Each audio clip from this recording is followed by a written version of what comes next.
Assalamualaikum warahmatullahi wabarakatuh. Berjumpa lagi dalam mata kuliah Psikologi Kelompok. Kali ini kita akan membahas tentang kelompok. Apa saja yang akan kita bahas dalam pertemuan kali ini? Yaitu yang pertama definisi kelompok, ciri-ciri kelompok, karakteristik kelompok, jenis-jenis kelompok, dan dinamika dalam kelompok. Yang pertama, definisi kelompok. Menurut Forsyth tahun 2009, kelompok adalah dua orang atau lebih yang terhubung dan memiliki keterhubungan sosial. Lalu, ciri-ciri kelompok. Apa saja ciri-ciri kelompok? Ciri-ciri kelompok menurut Forsyth tahun 2009. Yang pertama, kelompok terdiri dari dua individu atau lebih. Jika anggotanya 2 orang disebut dyad, jika anggotanya 3 orang disebut triad, atau jika anggotanya sangat banyak itu disebut mobs atau crowd. Nah, tentu saja setiap bertemunya minimal 2 orang ini pasti ada dong kesepakatan atau perjanjian yang dilakukan oleh 2 orang ini supaya mereka bersatu dalam sebuah kelompok. Kayak misalnya kalau kalian membuat kelompok untuk mengerjakan tugas kuliah misalnya, itu kan ada kesepakatan bersama di antara anggota kelompok itu. Misalnya kesepakatannya adalah ayo kita ngerjakan tugas. Nah, sedangkan jika anggota kelompoknya lebih dari 2 orang, maka akan lebih banyak kesepakatan-kesepakatan atau perjanjian-perjanjian yang dilakukan supaya semua orang di dalam kelompok ini mau bersatu dalam kelompok dan mau bertahan dalam kelompok itu. Nah, itu adalah ciri-ciri yang kedua. Jadi semakin besar kelompok, maka semakin banyak ikatan yang dibutuhkan untuk bergabung dari masing-masing anggota. Kayak misalnya alasan hanya supaya lulus kuliah atau untuk mengerjakan tugas saja itu tidak cukup. Ada banyak sekali alasan atau kesepakatan yang dibutuhkan untuk mempertahankan anggota dalam kelompok ini. Nah, terus yang ketiga, bahwa hubungan-hubungan yang dibuat dalam kelompok itu bermakna. Nah, supaya anggota di dalam kelompoknya ini mau bertahan. Jadi bukan cuma bermakna bagi satu orang, tapi makna itu harus saling timbal balik dalam anggota kelompok. Lalu berikutnya ada ciri-ciri kelompok menurut Hanurawan tahun 2010. Menurut Hanurawan, kelompok itu cirinya ada yang pertama ada batas, baik itu batasan berupa batasan fisik seperti geografis atau batasan non-fisik, misalnya pandangan politik, warisan budaya, profesi, status sosial, dan sebagainya. Kemudian ada eksistensi, yaitu terdapat definisi sosial di dalam kelompok itu. Lalu dalam kelompok itu juga terdapat norma-norma dan peran-peran untuk masing-masing anggotanya dalam kelompok. Dan yang ketiga adalah adanya pengakuan dari anggota kelompok maupun dari orang lain bahwa kelompok itu ada. Minimal dibuktikan dengan adanya sense of belonging dari anggota. Jadi rasa memiliki dari anggota kelompok terhadap kelompoknya. Nah, dari kedua ciri-ciri kelompok menurut dua ahli ini dapat disimpulkan bahwa ciri-ciri kelompok itu terdiri dari dua orang yang disatukan melalui batasan-batasan tertentu. Kemudian dalam kelompok terdapat interaksi yang bermakna dan diwujudkan dalam norma-norma dan peran. Kemudian yang terakhir ada sense of belonging pada anggota kelompok. Nah, Kalau menurut kalian, ciri-ciri kelompok apa saja?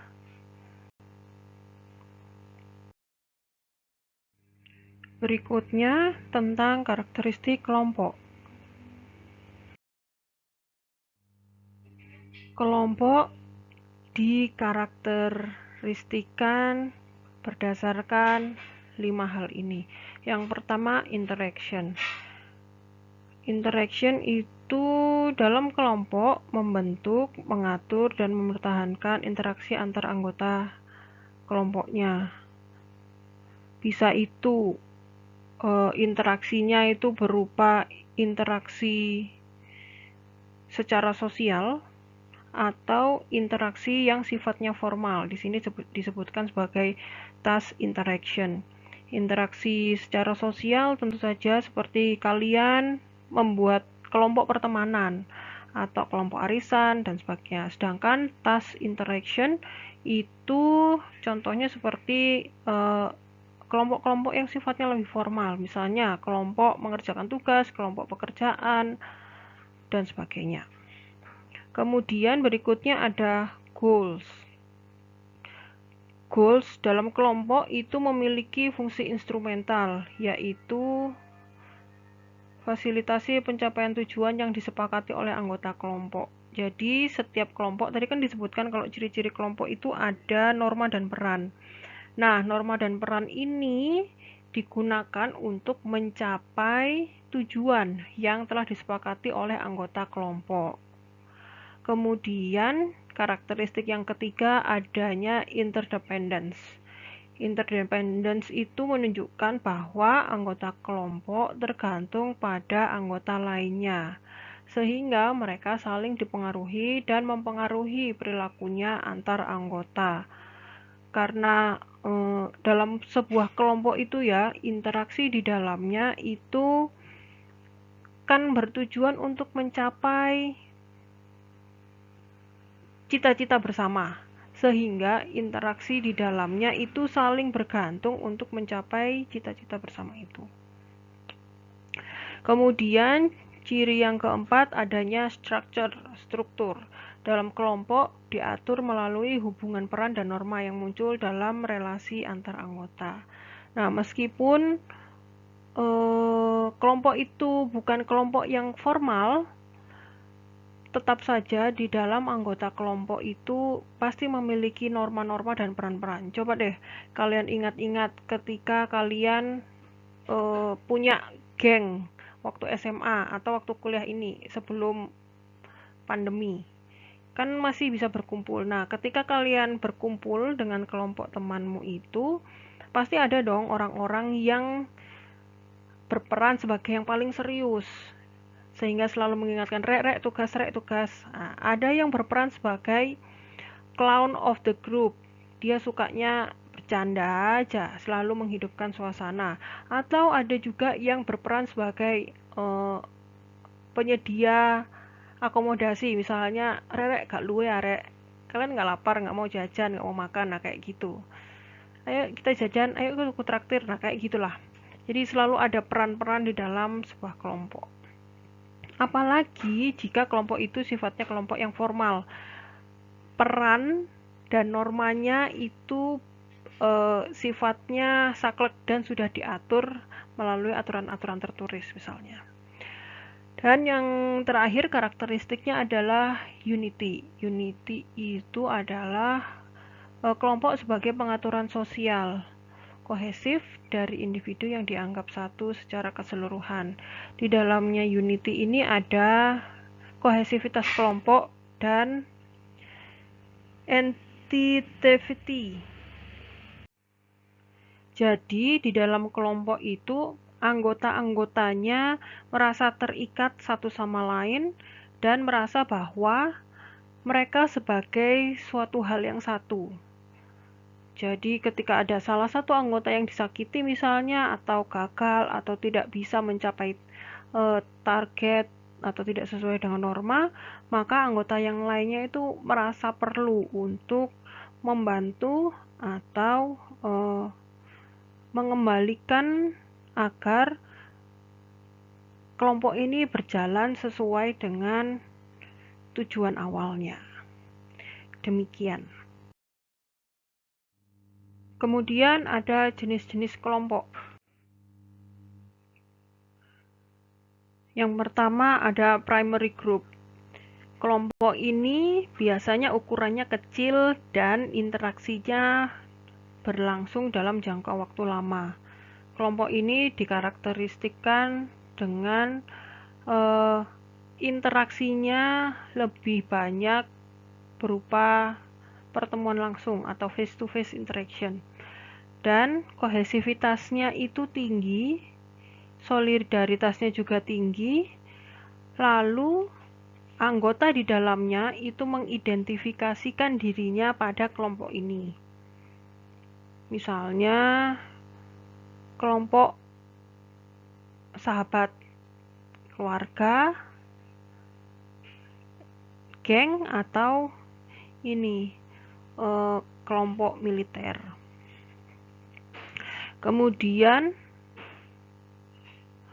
ada social group, kelompok sosial, yang mana durasinya itu lebih sedikit, lebih sebentar dibandingkan primary group yang tadi.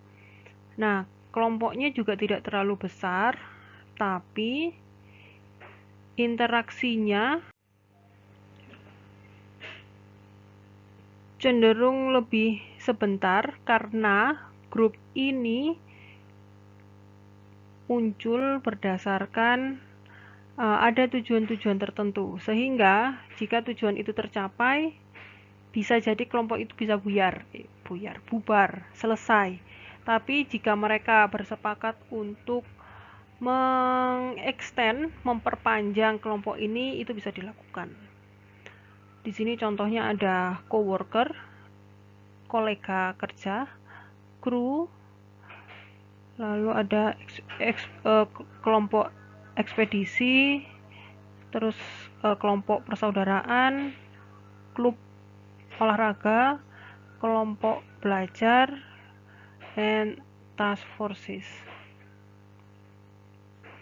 Lalu yang ketiga jenis kelompok itu ada yang disebut sebagai kolektif. Kolektif itu adalah sekelompok individu yang terbentuk secara spontan, lalu cuman bertahan dalam waktu yang pendek. Dan di sini disebutkan bahwa batasannya sangat tipis, sehingga setiap orang itu mudah untuk bergabung di dalam kolektif ini. Contohnya adalah penonton, lalu ada bystander, orang-orang yang berkumpul ketika ada sebuah kejadian, ada crowd, mob, dan antrian. Lalu yang terakhir adalah kategori. Kategori ini adalah sekelompok individu yang karakteristiknya mirip antara satu orang dengan orang lain, seperti gender, etnis, keagamaan, atau kenegaraan, kebangsaan.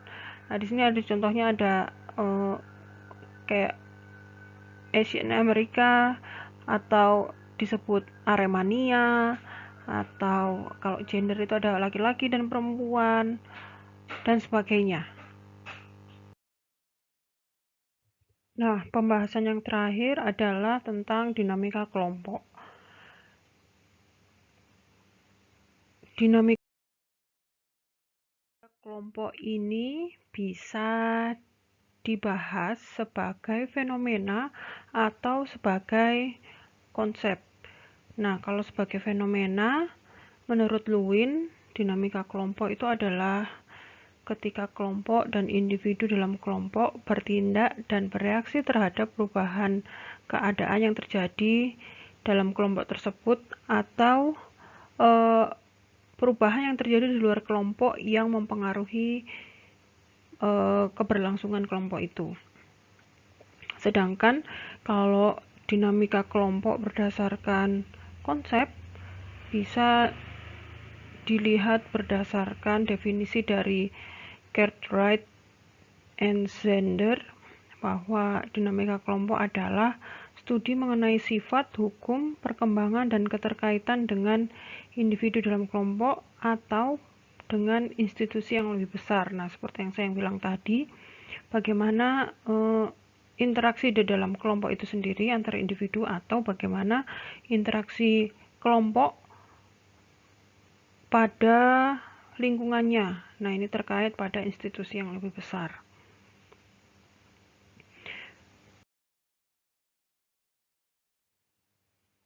Nah,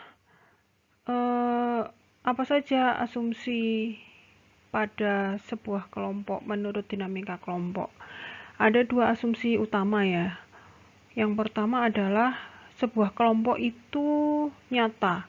Kenapa disebut nyata? Karena di dalam sebuah kelompok itu ada proses-proses yang nyata terjadi. Nah, misalnya di dalam kelompok kan ada anggotanya. Nah, hasil interaksi individu dalam anggota kelompok itu menghasilkan sesuatu, pasti menghasilkan sesuatu. Entah itu menghasilkan norma yang akan diterapkan dalam kelompok, aturan-aturan, atau menghasilkan peran-peran di dalam kelompok. Entah itu perubahan peran atau pembentukan peran baru, atau menghasilkan upaya-upaya dalam mencapai tujuan kelompok tersebut. Nah, kemudian kenapa kelompok itu disebut sebagai sesuatu yang nyata? Karena di dalam kelompok itu bukan cuma interaksi yang sederhana terjadi di sini. Nah, di sini dituliskan group are more than the sum of their parts. Nah, ini berangkat dari mana? Ini berangkat dari teori lapangan dari Lewin bahwa perilaku seseorang itu adalah hasil dari karakteristik individu dan lingkungannya. Nah, jadi perilaku manusia itu munculnya dari karakteristiknya dia sendiri dan bagaimana respon dari lingkungannya. Nah, padahal di dalam kelompok itu kalau kita mau melakukan telaah terhadap kelompok itu tidak cuman dua faktor itu aja kan yang berpengaruh, apakah menelaah individunya atau menelaah lingkungannya. Enggak juga, itu banyak faktor. Nah, sehingga ya memang kelompok itu sebuah eksistensi yang kompleks, bukan cuma karena lingkungan atau individunya aja. Lalu yang terakhir, kenapa kelompok itu nyata adalah karena kelompok ini seperti berkaitan dengan yang pertama dan yang kedua tadi, kelompok ini bisa ditelaah melalui beberapa level. Mulai dari level yang paling sederhana yaitu level individu, bagaimana individu saling berinteraksi atau bagaimana perilaku individu itu ketika di dalam kelompok dibandingkan dengan di luar kelompoknya, atau bagaimana kelompok ini dianalisis dalam level kelompok itu sendiri. Kayak misalnya perilaku-perilaku kelompok. Contohnya berpikir kelompok. Ya, itu bisa juga hasil dari analisis level kelompok. Atau jika kelompoknya itu merupakan kelompok yang formal, maka kelompok itu bisa dianalisis menjadi level organisasi. Misalnya kayak bagaimana performance individu dalam kelompok, bagaimana performance kelompok tersebut sendiri itu bisa ditelaah dalam level organisasi.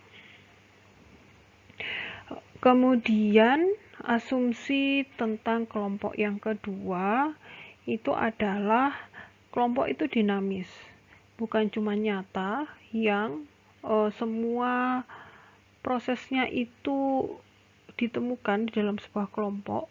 Ada proses-proses dan proses itu menghasilkan sehingga bisa dilakukan analisis dari berbagai macam level tadi. Tapi juga bahwa kelompok itu adalah sesuatu yang dinamis, tentu saja kan. Nah, kenapa dia disebut dinamis? Karena kelompok itu sebuah sistem yang hidup. Hidup ini bagaimana? Ya karena anggotanya itu adalah manusia kan. Dimana ada manusia, maka di situ tuh pasti selalu terjadi perubahan. Kayak misalnya kelompoknya di awal-awal adem ayem, tenang, lalu di tengah-tengah muncul konflik, lalu ada yang muncul tiba-tiba bisa bekerja sama begitu solidnya, kohesivitasnya begitu tinggi, atau di akhir-akhir ada konflik lagi hingga nyaris bubar dan sebagainya. Jadi setiap ada manusia maka di situ pasti akan ada perubahan-perubahan. Kemudian kelompok itu berpengaruh, influential, berpengaruh terhadap anggota di dalam kelompoknya. Nah, kalian pernah tahu nggak atau kalian ingat nggak semenjak kalian misalnya nih masuk ke dalam kelompok psikologi, kalian sebagai mahasiswa psikologi ada yang berubah nggak di diri kalian? Bagaimana cara berpikir kalian, bagaimana cara berperilaku, bagaimana cara afeksi kalian, beremosi kalian ketika menjadi mahasiswa psikologi. Nah, yang tadinya begitu saklek gitu sekarang bisa lebih toleran mungkin. Atau ketika kalian masuk ke sebuah grup tertentu atau membentuk kelompok dengan pasangan kalian, tiba-tiba preferensinya berubah. Nah, entah itu preferensi fashion, preferensi tontonan dan sebagainya, itu bisa berubah, ya kan? Nah, itu maksudnya dari group are influential. Lalu yang ketiga adalah group shape society. Contohnya apa? Banyak sekali. Ketika sebuah kelompok itu bisa melakukan sebuah perubahan terhadap kelompok masyarakat yang lebih besar. Even though the group is small in scale. Jadi meskipun kelompoknya kecil, tapi dia bisa membuat perubahan begitu besar. Contohnya banyak. Misalnya kayak ketika ada yang membuat petisi tidak menyetujui penerapan undang-undang apa dulu itu yang rame, undang-undang tenaga kerja misalnya. Nah, itu kan jika dibandingkan dengan pemerintah yang skalanya lebih luas, kelompok kecil yang disebut mahasiswa itu bisa merubah keadaan. Nah, gitu. Atau kalian bisa temukan banyak contoh lainnya tentang bagaimana sebuah kelompok itu shaping society. Nah, berikutnya ini adalah bahasan bagaimana dinamika kelompok melakukan analisis di berbagai macam level. Seperti yang di slide sebelumnya sudah saya jelaskan bahwa ada level analisis individual, level analisis kelompok, dan level analisis organisasi yang lebih besar ya.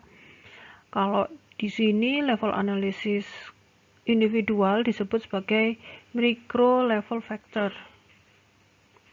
Nah, yang di dalamnya yang termasuk telah ini adalah kualitas individual, karakteristiknya, dan bagaimana perilaku-perilaku individual anggota kelompok tersebut. Nah, kemudian meso level factor ini ketika melakukan analisis pada level kelompok yang dilakukan yang dianalisis adalah karakteristik, kualitas-kualitas yang ada pada kelompok. Di sini contohnya ada kohesivitasnya, struktur dalam kelompoknya, komposisi dalam kelompok atau ukurannya. Begitu. Terus yang macro level factor ini melakukan analisis pada kelompok yang lebih besar. Nah, di sini disebutkan kelompok yang sifatnya lebih kolektif, yang berupa crowd, berupa mob, atau berupa society. Jadi sebuah kelompok masyarakat yang skalanya jauh lebih besar dibandingkan sebuah kelompok yang kecil. Gitu. Nah, bagaimana cara melakukan analisisnya? Nah, ini dia. Kalian bisa menerapkan berbagai macam metode penelitian dan pengukuran yang sudah kalian pelajari di semester-semester sebelumnya. Baik itu pengukuran yang sifatnya kualitatif atau kuantitatif, yang sifatnya deskriptif atau yang sifatnya lebih kompleks lagi, bisa melakukan observasi, bisa menggunakan self-report measure, menggunakan metode-metode penelitian survei, melakukan penelitian kualitatif, yang deskriptif, dan sebagainya. Itu. Jadi bagaimana dinamika kelompok? Ya, kira-kira seperti itulah. Nah, terima kasih. Wassalamualaikum warahmatullahi wabarakatuh.